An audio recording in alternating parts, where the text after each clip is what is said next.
Hey everyone! I know I normally do Pokemon Emerald Kaizo Hardcore Nuzlocke on this channel, but I decided it would be fun to do some other challenges as well.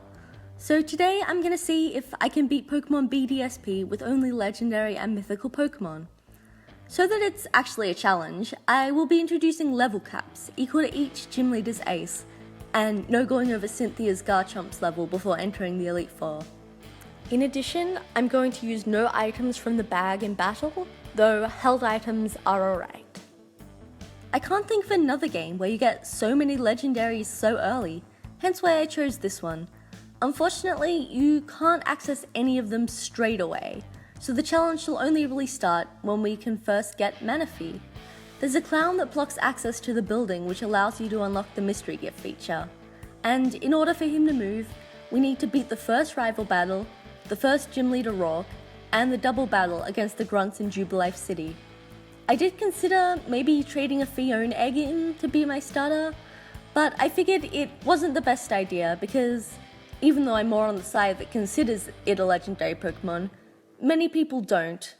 Also, I think we can all agree anyway that anything Piplup can do, Manaphy could have done way better if we only had access. Once we do get the mystery gift Manaphy egg, run around for a while to hatch it, we name it Sapphire, as I decide a gemstone naming theme feels appropriate, and we permanently box our Piplup. Soon we're met with our first challenge, leveling up a level 1 Pokemon. I run around in Lake Verity to try and battle level 2s, though the first I end up running into is a level 4 Starly. I think I'm going to be KO'd for sure, but decide I can probably take at least one hit, so may as well try. As I set up a tail glow, it growls. I don't push my luck, so I decide to water gun, and it does about a third, but thankfully Starly growls again, and again and again, allowing us to beat it and go all the way up to level 3. Thanks, Wild Starly. With our now appropriately leveled for the area starter, we make our way back to Jubilife and press forward. After battling our way through Route 204 and up to Flora-Roma Town, we get team members 2 and 3, Diamond the Jirachi and Rose Quartz the Mew, which I know I shouldn't have called Jirachi Diamond. That name really should have been saved for Dialga, but I had already clicked to confirm before I really thought about it, so Diamond is Jirachi. This leads us to the second issue of the challenge. Our 3 members' damaging moves are kind of garbage, only having weak water, normal and psychic moves between the 3 of them. And even worse, they don't really learn any better moves for quite the while. So as we approach the Valley Windworks for our first battle against Team Galactic's Mars, we can't really do much to her Purugly, though in return she can't really do much to us. We start with Jirachi using Confusion to do a little over half of Zubat's HP, only for her to U-turn and switch her ace in. Confusion barely does anything. However, Jirachi's ability Serene Grace increases the chance of confusion that the move Confusion can cause, and in this case it's resulted in Purugly seeing those spinning birdies. We send in Sapphire, while Purugly hits itself, a best case scenario. Then it happens once again the next turn, allowing us to set up a tail glow and get Sapphire's special attack to +3. Not wanting to push my luck, I start attacking, and after she gets a hit in, Water Gun is able to get Purugly down to the red, though she heals up with her berry. We take another scratch before finishing her Purugly off with another Water Gun. The Zubat comes back out, and a buffed up Water Gun is all it takes to win the battle. We come out on top, saving little girl's scientist father, but unfortunately Mars was able to accomplish her goal to further Team Galactic's sinister plans before we fought her off. Next we head to Eterna City, and even after beating all the trainers on the way, and the gym trainers, we're still quite a way below Gardenia's level cap. I do see this as an opportunity though, as even though we have legendary Pokemon, I do still see the Elite Four being a real challenge, even potentially preventing a win.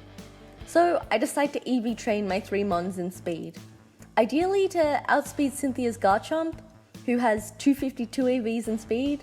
So 252 Starly, and around 3 hours later, our Pokemon are zooming around and I'm ready to face Gardenia. We lead Diamond v Cherubi. Confusion does around half, while the retaliatory Dazzling Gleam barely scratches Diamond. Another confusion, and the Cherubi is down. Next in is Turtwig, who is another confusion 2-shot. Finally, her ace Roserade comes out, and confusion once again does around half, despite being super effective this time. Roserade is a higher level and far tougher. Still, Gardenia's healing only delays the inevitable, as confusion chips away at her HP until the victory is ours. Despite not even reaching the level cap and having a horrible moveset, that was a very easy gym for us. As we now have access to the cut HM, we break into the Eterna City Galactic building, and I feel here is a really good spot to demonstrate why I think people say these games are too easy. Even in my casual playthrough, I was always around the gym leaders level when I reached them. But the other trainers on the other hand, we just beat Gardenia, who has Pokemon in the early 20s, and all of a sudden we're battling trainers with Pokemon in the early teens? It's just such a drop-off. Though when we face down Jupiter to get the bike shop guy's Pokemon back, her levels are slightly closer to being on par with Gardenia. She starts with Zubat and I lead Sapphire to set up 2 Tail Glows. Zubat Supersonics, which thanks to its horrible accuracy misses, and then Mean Looks to keep me stuck in. I wasn't planning on switching though, so that works out. Jupiter's Ace Stun Tank comes out, and thanks to our buffed up special attack, a single water gun is all it takes to win the battle. From here we make our way to Hearthome, where we encounter Barry. He sends out Starly, and we counter with Sapphire. A water gun brings it down to the red, but Starly raises its evasion. Thankfully the next water gun hits, and we move on to face his Grottle with Diamond. Confusion does a round of 4th while it sets up a curse. Even with the boosted stats, his Razor Leaf barely damages us though, allowing continued confusion until it goes down. He sends out Weasel, and I decide to give Rose Quartz a chance at battling. Pound does under half, but honestly more damage than I was expecting. Another takes him down to the red, and he gets in a super effective bite, though Mew takes it decently well. A final pound, and Barry is down to his last Pokemon, a Ponyta, who, being weak to Sapphire's water type, goes down to a single water gun. As the Ghost Gym leader of Hearthome, Fantina, refuses to battle us for the time being, we venture on past Salacion Town and through to Veilstone City. Here, everything changes, as we have access to the department store, which means TMs galore. We grab Ice Beam for Sapphire and Psychic for Diamond and Rose Quartz, just in time for the fighting gym too. In addition, I grab a handful of coverage moves for Rose Quartz to learn down the line as needed. This challenge just got a whole lot easier. Maylene isn't gonna know what hit her. We start out Rose Quartz vs Meditite, and a Psychic is all it takes to get the one-shot. Next out is Machoke, another Psychic, another KO. Finally, Horace Lucario comes in, and as much as I would like to say 3 Psychics, 3 KOs, it only does around half, so I do need a 4th attack to get the win. We head straight through to Pastoria, which actually has the same level cap as the previous gym, so I'm glad I went into that one a little underleveled, as it allows me to still use Mew against Crash Awake. Mew, of course, learns every TM in the game, so all they need is a Thunderbolt and Grass Knot, and we're in good shape. Crash Awake leads Gyarados, who doesn't take a 4 times effective Thunderbolt very well, at all. Next in is Quagsire, who once again has a 4 times weakness, though this time to Grass. Floatzel is his final Pokemon, and this time we do get the 3 attacks and 3 KOs victory. Here Barry runs into us, and it's already time for another rival battle? He leads with a past evolution level Starly, which actually makes his Endeavor hit for more damage. Maybe there is a strategic component to why it's still unevolved. I set up my Tail Glows with Sapphire, and from here Ice Beam one-shot Starly, Grottle, and surprisingly Weasel as well. Barry finishes with Ponyta, who is super overkilled with a +6 Bubble Beam. That Ponyta wasn't just KO'd, no, it is dead. From here, we chase down the Galactic Grunt, who is stirring trouble around Pastoria, and easily take out his single Glameow in one hit with Sapphire. no setup even required. We then run into Cynthia, who gives us the secret medicine, allowing us to get past the Psyduck roadblock and make our way to Celestic Town, where another grunt battle, more one-shots. Into the ruins we go for a quick chat to Cynthia's grandmother, who gives us Surf, and then we head straight back out to see Cyrus, so he can rant at us for a bit before just walking off. In order for us to use Surf outside the battle, we need Fantina's gym badge, so we head straight to Hearthome and, without further ado, challenge her. Diamond and Rose Quartz are weak to Ghost, so I let Sapphire take the lead here. We set up Tail Glows to raise our special attack, while Driplim Strength Saps to lower our physical attack, which we aren't using at all. Wow, thanks Fantina for making this battle the easiest it could be. Ice Beam, Surf, Surf, and the badge is ours. Now able to surf outside a battle, we make our way to Canalave City, where we can face Byron. Before that, Barry comes and challenges us again, but we stomp him into the dirt. So anyway, despite being the Steel Gym leader, most of Byron's Pokemon are weak to water, so Sapphire's going to play the part of team leader. I Tail Glow a single time, but Bronzor actually kinda surprises me when it goes for Trick Room, and as a result, next turn it moves first and confuses me. I decide to just start attacking despite not being fully set up, and thankfully I break through the confusion and take down the Bronzor. We're left in Trick Room to face his Steelix, however. Not only will it outspeed, but its Sandstorm sturdy healing combination really chips away at Sapphire's HP. Thankfully, Byron only has so many healing items though, and the Twisted Dimensions soon return to normal before his final Pokemon, the Bastiodon, comes out. It also has sturdy, but its healing item is a held Citrus Berry, which doesn't bring it anywhere close to full HP for another sturdy proc. So 2 Surfs and we get the win. Definitely not the smoothest battle, but it'll do. We go to the Canalave Library for a nice sit down and chat. Then a bomb goes off, which is wild if you really start to think about it. The location of this bomb? Lake Vela, where we battled the final of the Team Galactic commanders, Saturn. It's Kadabra v Diamond, which means I can't really do much to him and he can't really do much to me. Swift appears to be a 4-shot, but before Diamond can finish him off, Saturn switches to Bronzor, who takes a Psychic like it's nothing. With none of Diamond's attacks doing anything, we switch in Sapphire. The Alakazam did set up Rain while it was in, which we definitely used to our advantage, with our boosted Surf taking out Bronzor, and finishing the Kadabra's minuscule sliver of HP when it comes back out. Last is Toxicroak, who I believe has the ability Dry Skin, meaning water attacks heal it instead of damaging it. So we switch Diamond back out, hit a 4x super effective Psychic, and obliterate the Toxicroak. We then head to Lake Faraday, where we find that Lucas is struggling against Mars. So we step in and get another easy victory. In order to reach the final lake, however, we first have to defeat the gym leader Candace, so up to Snow Point we go. Having been taught Flamethrower, Rose Quartz takes the lead, with Snova coming out from Candace, who straight away sets up Hail with its ability. 1 4x super effective attack and it's toast. I go to one-shot Sneasel with another Flamethrower, but it actually survives, hitting me with an Avalanche in return, which takes me down to under half. Candace heals it back to full, but another Flamethrower takes her back down to the red. This happens repeatedly, allowing the Hail to chip away at Rose Quartz, before Candace finally stops healing, and we take out the Sneasel. Next is her Medicham. I know Psychic is only regularly effective, but I honestly kind of expected it to do more than a little over half, and as a result, Medicham takes down Mew, making the battle a little more interesting.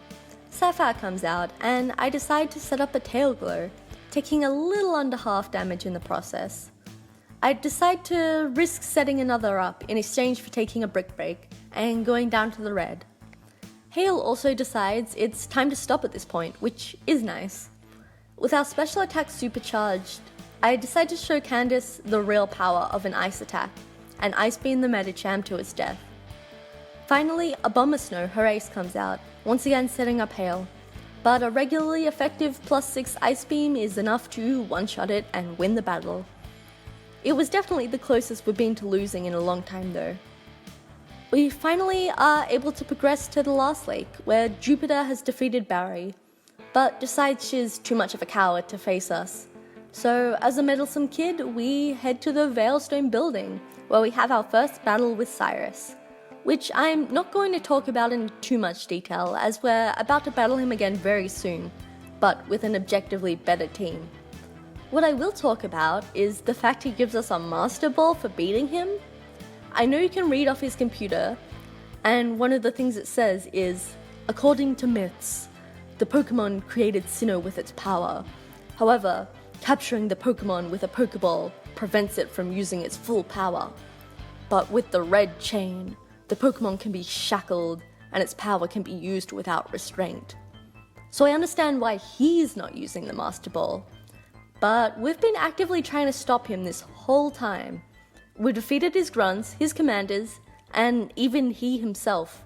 So we're succeeding on some level. We're obviously going to show up at Mount Coronet to stop him. So why give this to us if we can just casually stroll up while he has Dialga trapped in the red chain, throw our Master Ball for a guaranteed catch, and as the computer said, weaken it from its full power, thus stopping his plans without needing Azelf, Mesprit, and Uxie to free Dialga from the red chain and stop Cyrus that way.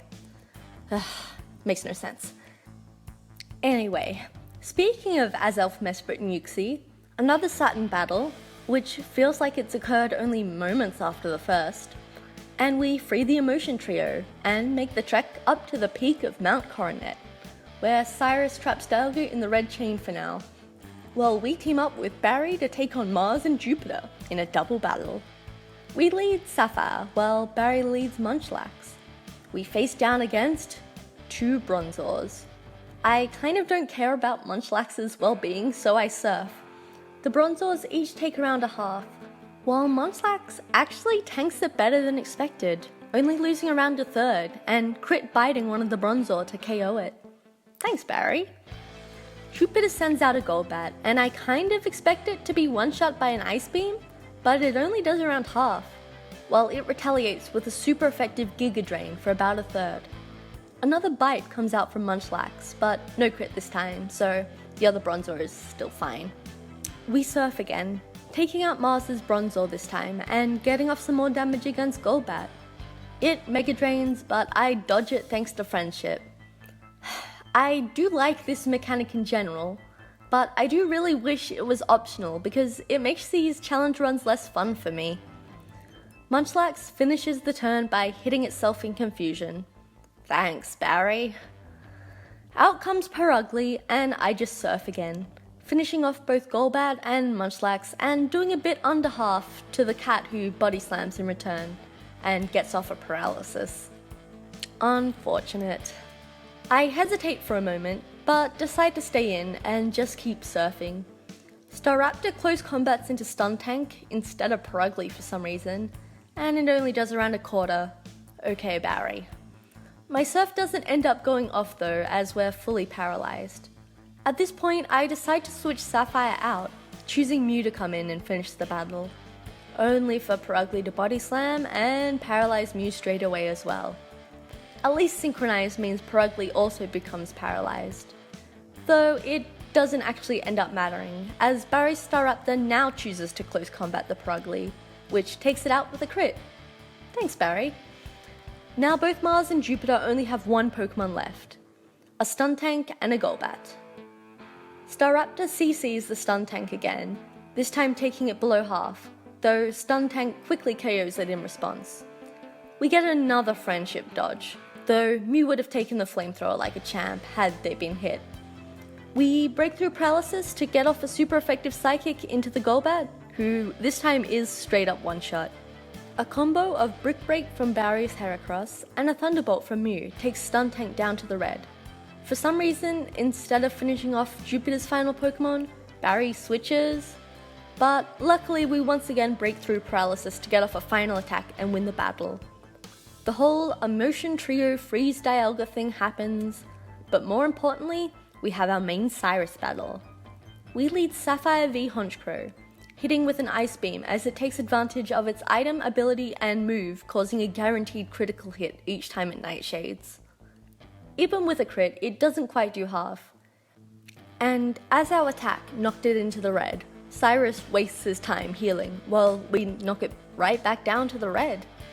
The second time, he only has a super potion, so it's bye-bye Honchkrow. Out next is Gyarados, so Rose Quartz and her amazing coverage take advantage of the 4x electric weakness with Thunderbolt. Though surprisingly it holds a Wiccan Berry, which weakens electric damage, so it doesn't even do half. The second time around, he has no berry to save him though, so Thunderbolt now takes him down. Diamond comes out versus Crobat, getting off a super effective Psychic to bring him down to the red, as he sets up a Tailwind. Next turn, he U-turns into the Dark-type Weavile, so my Psychic attack does nothing. That was actually an amazing play on Cyrus's part, good job. Rose Quartz comes back in, taking a flung Chople. Before I can Flamethrower it for massive damage, it takes advantage of Tailwind to outspeed and dig, hiding safely underground. Then of course, Tailwind peters out, meaning I worry I may outspeed, thus when I attack, he'll still be hiding underground. Mew does happen to still be outsped by the Weavile, even without Tailwind however. So this time I do get off a Flamethrower to take Weavile below half. At this point, Mew is heavily damaged though, so I switch him out in favour of the much healthier Sapphire. Weavile hides underground again, and since I can't attack it until it comes back out, I set up a Tail Glow. It takes me to under half, but with +3 special attack, a Surf easily finishes Weavile off. His final Pokemon is the heavily damaged Crobat, who we outspeed and overkill with an Ice Beam, beating Cyrus. Do you know what that means? 4th team member, baby! Finally, after all this time, we have access to another legendary. It was actually kind of a tough catch, because of the not using items in battle. And a crit at the wrong time could have caused me to black out and miss my chance. It really can't do much damage to Diamond though, so with Wish to keep me healthy for a while, we eventually get Dialga in a Timer Ball, which feels super appropriate lore-wise. We named Dialga Opal. Again, should have named Dialga Diamond and Jirachi Opal, but what's done is done. With all that Team Galactic drama out of the way, we head to Sunyshore City to get the 8th gym badge. Faulkner leads with my fave Raichu, while we give our new Dialga a spin. I've taught him Bulldoze for the battle, but Faulkner seems prepared, Volt switching out before I can hit the Raichu and sending in Ambipom, who of course isn't weak to ground. I send out Diamond as it has the super effective Drain Punch, but a Chople Berry, which weakens fighting moves, means it doesn't really do very much, only around a third, maybe a little less even. Though once again the berry is used up, so another Drain Punch is more than enough to finish the job.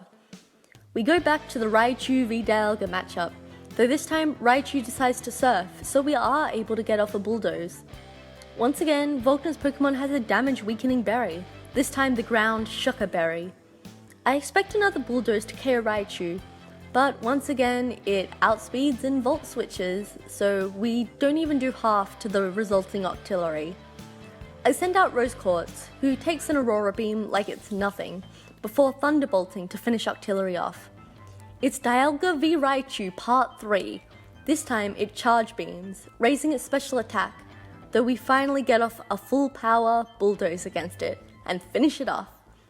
All that's left is Faulkner's ace, Luxray. Crunch does more than I thought, hitting for around a quarter, while Bulldoze does less than I expected, also doing around a quarter despite being super effective. We trade blows again, and while Luxray heals with its Citrus Berry, Dialga is left in the red. So despite this being an electric gym, it's time for Sapphire to come out, thankfully into a not very effective Ice Fang. I decide to surf to get off some damage, fully expecting to be KO'd so I can safely switch Mew in. But friendship occurs, so we avoid the super effective Thunder Fang. Not to mention, Surf actually hits really hard. With Luxray down to the red, Faulkner heals, while we bring it back down to the yellow with another surf. Next turn, we outspeed and finish the job. The gym challenge has been defeated. Now, on to the Elite Four. First things first though, we now have access to a full team of 6, as the Emotion Trio are there for us to catch. We could have actually caught them before Volkner, but they're level 50 when you catch them, and we were capped at 49 going into the Electric Gym battle. So there really was no point in catching them until now. The trio are kind of really similar, but I decided to go with Azelf and Yuxi as my 2 remaining team members. Both because neither of them are roaming Pokemon, and because the 2 of them had really good abilities in the TCG back in the day. Set up and Time Walk gang for life. With Ruby and Turquoise on our side, we make our way through Victory Road to the Pokemon League and jump into our final Barry fight. He now has a full team of 6. Will this actually be a challenge? I give Ruby a try, Psychic-ing Staraptor as it sets up a sunny day. Next, it U-turns out, sending in Rapidash to take advantage of the sun. Good plays, Barry. With Psychic not doing over half, I decide it's time to switch in one of our hard hitters, Sapphire. With the sun up and thus my water moves weakened, I decide it'll be better use of my moves to set up my tail glows. Assuming Rapidash can't really do too much damage to me. This assumption proves to be correct, with Megahorn not even doing a quarter. With both our tail glows set up the same turn that the sun fades, we're ready to hit hard. Surf, Rapidash goes down. Ice Beam, Torterra is slaughtered. Ice Beam, Staraptor is dead. We even get a friendship crit, though this is the most sure I've ever been, or will ever be, about a crit not mattering. Ice Beam actually doesn't one-shot the Snorlax, however, it doesn't even do half. I'm initially kind of shocked, so I decide to Acid Armor to raise my defense, so Snorlax can't do much damage to me. Until I remember Snorlax can have Thick Fat as an ability, which weakens ice moves. Next turn I Surf, and without being able to take advantage of its Thick Fat this time, and the fact I have Stab, means Snorlax is no more. Floatzel is holding a Quick Claw, allowing it to get off an attack, but it's a not very effective Ice Fang that barely scrapes us. Our not very effective attack, on the other hand, is enough to one-shot. With his back against the wall, Barry sends out Heracross, who also goes down after a single surf, winning us the battle. I do have to thank Barry though. Thanks for the free experience, Barry. With nothing else in our path, I train the team up to the level cap, which is level 66, Cynthia's ace. And after a little planning, I grab some TMs and items. Allegedly, Icy Rock is common in Brilliant Diamond, the version I'm playing, and Damp Rock is uncommon. So tell me why it took 2 hours farming in the underground to get an Icy Rock. Well, I managed to get 2 Damp Rocks in a fraction of the time. With all our prep done, we head in. First up is Aaron. In order for Turquoise to sweep his whole team, we need to set up 2 nasty plots, and Light Screen can't be up. He starts by Toxicking, but we'd planned for that, so our Pecha Berry heals us. I kind of expected another Toxic the next turn, but unfortunately he goes for a Light Screen. That's okay. I specifically gave Turquoise Protect to stall up the Light Screen turns. It just makes the battle a little longer than necessary. Even with the Light Screen, we can one-shot Dustox with a Flamethrower. Thankfully, he sends Beautifly out next, another Pokemon we're able to one-shot through Light Screen. Still, wanting to stall out the Light Screen, I Protect again, which lets him get off a Quiver Dance, upping his special defense. We Flamethrower next turn, resulting in us still outspeeding and KOing, though we do get a friend crit. I'm unsure whether it mattered or not. At this point, Light Screen fades, and I know the rest of the battle will go smoothly from here. Vespiquen comes in, we Flamethrower, and Vespiquen goes down. Heracross comes in, we Flamethrower, and Heracross goes down. Finally, his ace Drapion is sent out. We Flamethrower, and you guessed it, Drapion goes down. That battle more or less went to plan, so moving on to Bertha. This battle, on the other hand, doesn't go as planned. The idea was to set up Hail, as one of her Pokemon has Sturdy, so we need some chip damage to break it. Then Baton Pass a sub in order to get Manaphy in undamaged, set up a single Tail Glow and Surf and Ice Beam for the sweep. Turn 1, I expect the Quagsire to go for Toxic, letting me get off a free sub, but it Earthquakes, meaning my sub takes some damage. Next turn I set up Hail, while it breaks the sub. Setting up another would mean the Hail could fade before her Sturdy Pokemon comes out, but if we switch Sapphire in, we may not be able to safely set up the single Tail Glow we need. I decide to get off a Psychic so I can get some chip damage, while hoping Quagsire Toxics me, so I can safely switch in to Sapphire without her being poisoned, meaning I'd still have my Pecha Berry equipped in order for me to take another Toxic and still set up a Tail Glow. But we get a Friendship crit, one-shotting the Quagsire and ruining that plan. She sends in Sudowoodo next, and after thinking about it for a moment, I decide to switch Sapphire in, who takes a Head Smash for a little under half HP. We surf for the one-shot, and she sends out Whiscash, a Pokemon who we did need a Tail Glow to one-shot. This means we take a Bulldoze down to the yellow, along with a speed drop. I don't want Sapphire to be KO'd, so we switch in Mew, expecting Bertha to heal, but getting a Friendship dodge of the Whiscash's Bulldoze instead. The damage wouldn't have mattered, but dodging the speed drop is certainly appreciated. I set up a sub as Bertha does heal this turn. Then I Psychic for some chip damage, and we get another Friendship dodge. Hail fades, so we set it up again next turn. We finally get the Baton Pass off, allowing Sapphire to switch in safely, as Whiscash bulldozes again, still not breaking the sub. With Whiscash's HP now in the red, I feel a Tail Glow is unnecessary, so I just go for the Ice Beam and get the KO. Her Sturdy Pokemon, Golem, comes out. We surf to knock her down to her Sturdy, and then the Hail finishes the job. Finally, at least one of the strats went to plan. Hippowdon comes out last, we surf for the one-shot and win the battle. That didn't go smoothly, but we ultimately still came out on top. Next is Flint, and his starting Pokemon Rapidash can inflict several statuses such as Poison and Sleep. So we decide to take advantage of Sapphire's ability, which heals special conditions in the rain. Turn 1 we set up a Rain Dance and Rapidash Flame Charges, raising its speed. We set up a Tail Glow as Rapidash Poison Jabs, one of the potentially special condition moves that we don't have to worry about thanks to hydration. We go for the Surf, Rapidash Hypnosis, and we get a Friendship dodge, though again, hydration means it wouldn't have mattered anyway. Surf one-shots and Flint sends out Steelix. Surf one-shots and Flint sends out Lopunny. Drifblim, Surf, one-shot, and lastly Infernape. I surf it to its Focus Sash, Flint heals, and we surf again. With no Focus Sash, Infernape goes down this time. Now, with the last Elite Four member Lucian, I did have a plan, but it involved one-shotting the Mr. Mime before it set up a Reflect, and then getting off a single Sword Dance to sweep. Now, I knew that all the Elite Four and Champion had fully EV-trained Pokemon, but I didn't know the specifics, so I just based them on similar sets I found online, and I must have gotten the set wrong for Mr. Mime, as I calced my Mew holding a spell tag, one-shotting Mr. Mime with Shadow Claw. But it ends up not even being close in reality. So instead I go to just set up 3 Sword Stances, which is fine as long as Mr. Mime doesn't get multiple crits, which it doesn't. Now set up, we begin attacking. Shadow Clawing to finish off the Mr. Mime, X-Scissor to one-shot the Giraffe Rig, Shadow Claw to one-shot Medicham, Alakazam comes out, gets off a Future Sight, then goes down to an X-Scissor.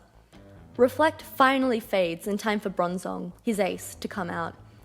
We Shadow Claw one-shot, and that's the Elite Four defeated. Onto the champion, Cynthia.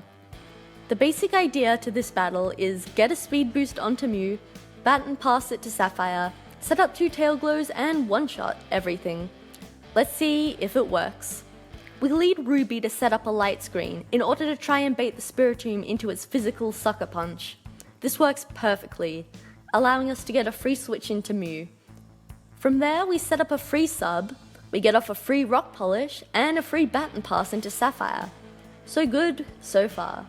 At this point, our Light Screen fades, however, So Spiritomb moves back to its special attacks and breaks our sub as we set up our first tail glow.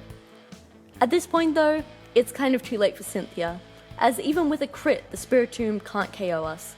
And we actually do end up getting a friendship dodge as we set up our second tail glow. Sweep time!